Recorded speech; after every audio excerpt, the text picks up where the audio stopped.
지역 아동학대 논란의 첫 불씨를 당겼던 동구 어린이집 아동학대 가해 교사가 구속됐습니다.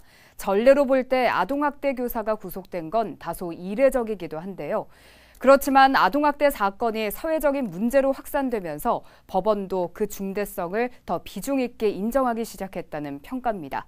김동현 기자입니다. 6살 아이를 짐짝처럼 내던지고 밥을 삼킬 때까지 아이를 발로 밟는 어린이집 교사.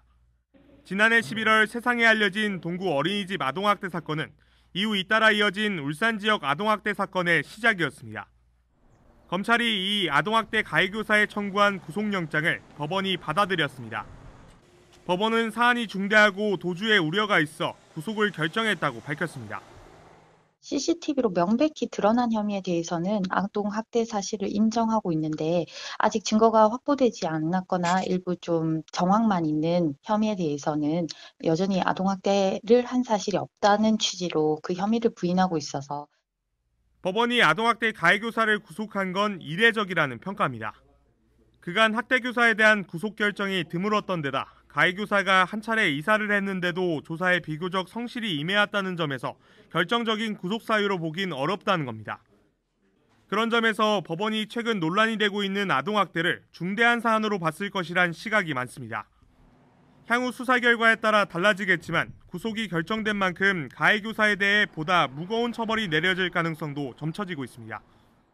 피의자가 구속이 되면 이제 검찰에서는 사안의 중대성이 이제 법원으로부터 인정을 받았다는 전제에서 좀 중한 구형을 할 가능성이 농후합니다. 재판 과정에서도 검찰의 중한 구형을 반영을 해서 보다 좀 중한 형을 선고할 가능성이 없지 않습니다. 최근 아동학대 사건에 대한 관심이 모아지면서 제주와 인천 등 전국적으로도 아동학대 교사를 구속하는 경우가 늘어나고 있습니다. 지난해와 올해 아동학대 사건이 잇따르고 있는 울산에선 앞으로 보다 강력한 처벌이 필요하다는 목소리가 이어지고 있습니다. 지금 하루가 멀다 하고 지금 이 아동학대 사건이 발생하고 있는데 그런 지금 사건 발생이 있어서도 사회적 분위기를 바꾸는데 귀감이 됐으면 하는 그런 생각입니다. 이번 법원의 구속 결정이 남아있는 지역 아동학대 사건에 어떤 영향을 미칠지 관심이 모아집니다. JCN 뉴스 김동영입니다.